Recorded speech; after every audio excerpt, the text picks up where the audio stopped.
नमस्कार दोस्तों, JDS competition में आपका स्वागत है। आज हम NCERT social science chapter 3 and 4 को कवर करेंगे। चैप्टर 3 है आपका सरकार, चैप्टर 4 है आपका लोकतांत्रिक सरकार के मुख्य तत्व। एनसीईआरटी में एक सीमा में बंधा हुआ है, बहुत ज्यादा हम नहीं जा सकते। सरकार में बताने के लिए बहुत कुछ है, इसमें भी बहुत कुछ है, लेकिन उस सीमा का पालन करते हुए मैं यहां पे आपको डिस्क्राइब करूंगा, क्योंकि छोटे क्लास का है, बच्चों के समझने के लिए है, लेकिन अब हम लोग कंपटीशन के लिहाज से ही पढ़ते हैं भाई। चलिए हम चलते हैं सरकार। पूरी दुनिया राजनीतिक सीमाओं में बटी हुई है, आप जानते हैं अच्छी तरीके से। और इस राजनीतिक सीमा में प्रत्येक एक देश है। जैसे अपने भारत को हम लेते हैं, हमारी भी एक राजनीतिक सीमा है, प्राकृतिक नहीं है, राजनीतिक सीमा है। अब इस राजनीतिक सीमा के अंतर्गत कुछ निर्णय लेने की आवश्यकता होती है भाई। अब निर्णय कौन लेगा? तो उसके लिए सरकार की आवश्यकता होती है। सरकार जो कि निर्णय लेती है, कानून बनाती, सब कुछ करती है। और वो निर्णय भी कई प्रकार के होते हैं, सामाजिक मुद्दों पर, राजनीतिक मुद्दों पर, आर्थिक मुद्दों पर, रक्षा संबंधी मुद्दों पर और तमाम प्रकार से निर्णय। इन सभी के द्वारा ये पूरा का पूरा देश का शासन चलता है। यही है सरकार का मुख्य कार्य। अब आप आगे आते हैं कि कोई एक एग्जांपल हम लेते हैं, जैसे आर्थिक मुद्दों पर हम कोई एक निर्णय ले लेते हैं कि सरकार को लगा कि ब्याज दर में कटौती होनी चाहिए, जनता के उसमें पैसा नहीं भाई, कर देती है सरकार। तो जनता के वेलफेयर, मतलब पब्लिक वेलफेयर के लिए सरकार को जो अच्छा लगता है, जो सही निर्णय लगता कि निर्णय लिया जाना चाहिए, वो सरकार निर्णय लेती है। रक्षा संबंधी मुद्दों पर आप देख रहा है कि भारत को आवश्यकता पड़ी कि भाई हमारा रक्षा तंत्र राफेल के आ जाने से मजबूत हो जाएगा, या कोई और तोप खरीद लें, या कुछ और खरीदारी कर लें, आयात कर लें हथियारों का, तो रक्षा तंत्र मजबूत हो जाएगा। तो सरकार वो निर्णय लेती है। अपने देश के नागरिकों की सुरक्षा के लिए सरकार वो सारे कार्य करती है जो उसे ठीक लगता है। ऐसा नहीं कि उसमें अपने देश के नागरिकों को इग्नोर किया जा सकता है, ऐसा नहीं है। और आप देखते हैं कि बहुत सी प्राकृतिक आपदाएं आती हैं, उस समय सरकार की भूमिका बहुत महत्वपूर्ण हो जाती है। अगर सरकार है, सक्षम सरकार है, तो वहां पर प्राकृतिक मुद्दे, जैसे उत्तराखंड में तबाही आई थी, आपने जाना होगा 3-4 साल पहले, जो भी हो, ये हमको नहीं याद आ रहा है। तो वहां पे सरकार की भूमिका बहुत महत्वपूर्ण हो जाती है। अपनी सारी मशीनरी को सरकार वहां पे लगा देती है कि जनता सुरक्षित रहे, जान माल की सुरक्षा रहे। प्राकृतिक आपदा में जितना नुकसान होना होता हो ही जाता है। हाँ, जो बचे रहते हम उनको रेस्क्यू कर लिया करते हैं। ठीक, अब हम आगे आते हैं। सरकार कानून बनाती है जो कि पब्लिक वेलफेयर के लिए ही होता है, और उस कानून को लागू भी करवाती है सरकार। कोई भी कानून आप उठा के देख लें पिछले उसमें, तो ये सरकार का मुख्य दायित्व है। अब ये सरकार कई 3 स्तरों पे कार्य भी करती है।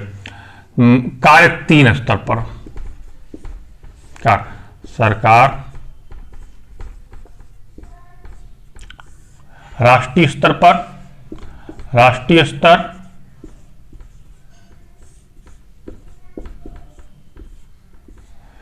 और राज्य स्तर,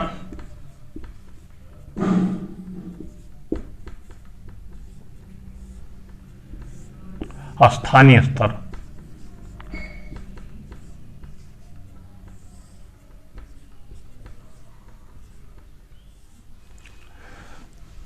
जो सरकार के कार्य हैं इन तीनों स्तरों पर लागू होते हैं।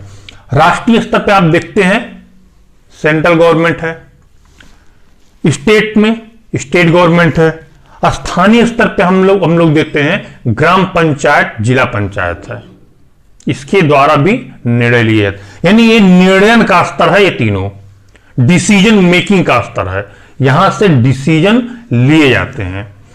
तमाम निर्णय ऐसे एग्जाम्पल हैं जो आप जानते भी हैं कि राष्ट्रीय स्तर पर कोई राष्ट्रीय वो संविधान में बटा हुआ है कि इतने विषय संघ सूची, चूंकि यहां पे संविधान का डिस्कशन नहीं कर रहे हैं और इस चैप्टर में है भी नहीं, हम अपनी ऐड हमको करना पड़ा, यहां पे बात आ गई तो उसका ऐड करना पड़ा। यहां संघ सूची, राज्य सूची, समवर्ती सूची, यह आप संविधान में मेंशन है।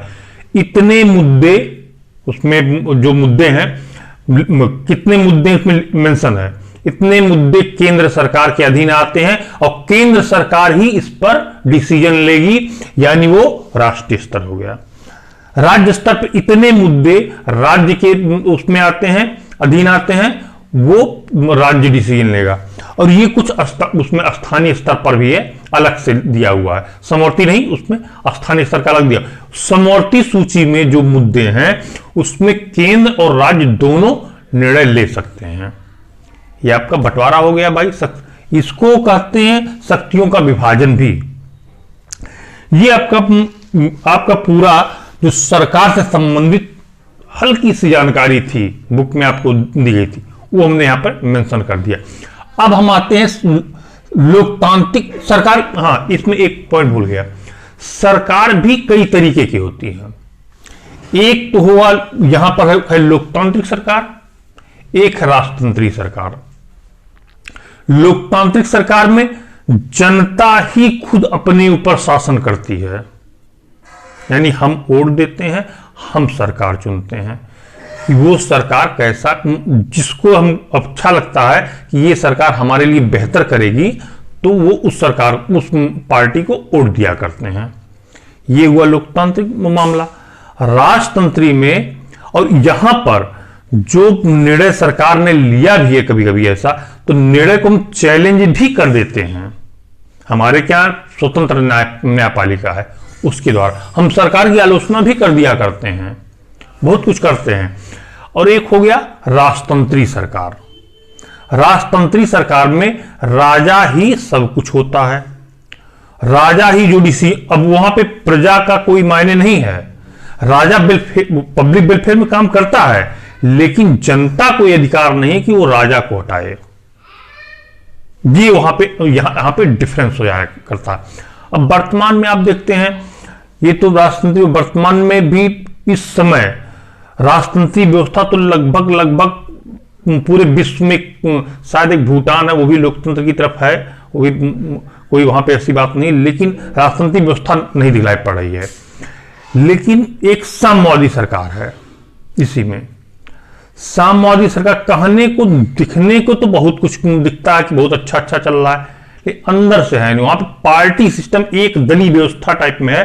कम्युनिस्ट पार्टी वो अपने में से ही राष्ट्रपति चुन लिया करते हैं, और वो दिखते तो हैं कुछ और, होता है कुछ और। अब आप एक एग्जांपल मैं देता हूं चाइना का। चाइना में साम्यवादी सरकार है। 1989 चाइना में थियानमन चौक पर 10,000 छात्रों ने लगभग लोकतंत्र के समर्थन में आंदोलन किया। चाइना की सरकार, साम्यवादी सरकार ने बुलडोजर चलवा दिया और 4-5,000 या 6,000 बच्चे उसमें मारे गए। तो शायद कोई भी लोकतंत्री सरकार ऐसा करने का साहस नहीं करती, दुस्साहस नहीं कर सकती है कि वो अपने ही नागरिकों को बुलडोजर से कचरवा दे भाई, और इसलिए कि वो लोकतंत्र की मांग कर रहे हैं, यानी उनका विरोध कर रहे हैं। तो ऐसा कोई लोकतंत्री सरकार नहीं करती। ये एक एग्जाम्पल मैं बता रहा हूं। और लोकतंत्र की जहां तक बात है, लोकतंत्र पूरे विश्व में इस समय अच्छी स्थिति में चल रहा, फल फूला, पनपा, आगे बढ़ा। थोड़ी बहुत कमियां लोकतंत्र में भी हैं, मैं इग्नोर नहीं करता, लेकिन वो अन्य शासन तंत्रों से कहीं ना कहीं बेहतर ही है। हम यहां खुली हवा में सांस ले सकते हैं, लेकिन क्या चाइना के लोग खुली हवा मतलब ये नहीं कि सरकार की आलोचना क्या कर सकते हैं? नहीं कर सकते हैं। वहां पे उनकी प्राइवेसी मेंटेन नहीं हो पाती है। यहां पे तो लोगों की प्राइवेसी मेंटेन, उसके नाम पर तो सुप्रीम कोर्ट ने डिसीजन दे दिया। ये दोनों में अंतर भाई। ये आपका हो गया आपका सरकार लोक। अब 4th चैप्टर पर पढ़ते लोकतांत्रिक सरकार के मुख्य तत्व। लोकतांत्रिक सरकार के मुख्य तत्व में उसमें 2 दिया हुआ है, एक भागीदारी, दूसरा समानता और न्याय। लोकतंत्र में जब हम कार्य करते हैं तो वहां पर जनता की भागीदारी होती है। जनता, कोई भी व्यक्ति चुनाव लड़ सकता है, कोई भी व्यक्ति प्रधानमंत्री राष्ट्रपति बन सकता है, बशर्ते वो भारत का मतलब दिवालिया ना हो, उसकी पूरी कंडीशन फुलफिल करता हो जो भी उसके लिए आवश्यक हो। कहने का मतलब ये है। और उसमें हमारे यहाँ लोग, जो सरकार है, जो लोकतांत्रिक सरकार, उसकी एक कार्य अवधि फिक्स की गई है। 5 वर्ष का टेन्योर है सेंट्रल गवर्नमेंट या स्टेट गवर्नमेंट का, कि कोई भी सरकार 5 वर्ष कार्य करेगी, 5 वर्ष के बाद पुनः चुनाव लड़ेगी। यानी जनता 5 वर्ष के लिए किसी भी सरकार को चुनती है और उस सरकार की समीक्षा भी जनता ही करती है। जनता देखती भाई इसने हमारे लिए क्या किया इस सरकार ने। अगर वो लगता कि उस सरकार ने ठीक किया तो दोबारा उस सरकार को लाती है जनता, वोट देती है। अगर नहीं ठीक किया तो सरकार नहीं आती दोबारा। हर राज्यों में या सेंट्रल गवर्नमेंट में आप देखते आए हैं। और उसमें विवादों का जो समाधान है सरकार के द्वारा, वो भी किया जाता है। जैसे मान लीजिए कावेरी जल विवाद हो गया, 2 राज्यों के बीच में डिस्प्यूट बना हुआ है, तो इसका समाधान भी वो करती है सरकार। यहां पे सरकार करती है जिसको हमने नियुक्त किया है। यह आपका भागीदारी, हर वर्ग जाति के लोग सत्ता में भागीदार रह सकते, इसके आधार पर कोई भेदभाव नहीं है। दूसरा पॉइंट उसमें हो गया समानता और न्याय। हमारे संविधान में लिखा हुआ है, हमारे प्रेमबल में लिखा हुआ है। आप प्रेमबल में जाके पढ़िए, समानता न्याय शब्द उसमें मेंशन है। हर वर्ग, हर जाति के लोगों से हमारा संविधान किसी भी स्तर पर भेदभाव नहीं करेगा। यदि ऐसा पाया जाता है तो सुप्रीम कोर्ट में चैलेंज किया जा सकता है, उसमें उस व्यक्ति को दंडित किया जा सकता है। आज हम लोग जितना भी सरकारें हमारी डिसीजन लेती है तो इस बात का ख्याल जरूर रखती हैं। जैसे आप ये देखते हैं कि भेदभाव में अछूत, छुआछूत, अस्पृश्यता का हमने उन्मूलन कर दिया, अपने संविधान से हटा दिया अपने संविधान में कि अस्पृश्यता बिल्कुल नहीं होनी चाहिए। छुआछूत की भावना, दलितों के प्रति अत्याचार बिल्कुल नहीं होना चाहिए। अगर कोई व्यक्ति ऐसा करता तो दंडित किया जाएगा। तो ये सब जो भेदभाव के स्तर पर है, लिंग भेद की बात आती है। आप देखते हैं लिंग भेद वाला तमाम इशू है हमारे देश में। पुत्र की चाहता यादी होती है तो उसमें भी सरकार ने कहा अल्ट्रासाउंड जो भी क्लिनिक वगैरह करते उनको अगर ऐसा पाया गया तो उनको दंडित किया जाएगा, इतना जुर्माना, इतना दंड। तो उस पर सरकार सख्त से सख्त कानून बनाती है। ये आपका हो गया आज का सरकार, लोकतांत्रिक सरकार के मुख्य तत्व और सरकार। छोटे थे चैप्टर, जितना कुछ एनसीईआरटी में था हल्का सा ऐड करते हुए हमने इसको डिस्क्राइब कर दिया समझाने के लिए। एनसीईआरटी में कुछ और स्टोरी दिया हुआ है, हम वो स्टोरी टेकल नहीं किया, अपनी तरफ से उसको बना के समझाने प्रयत्न किए।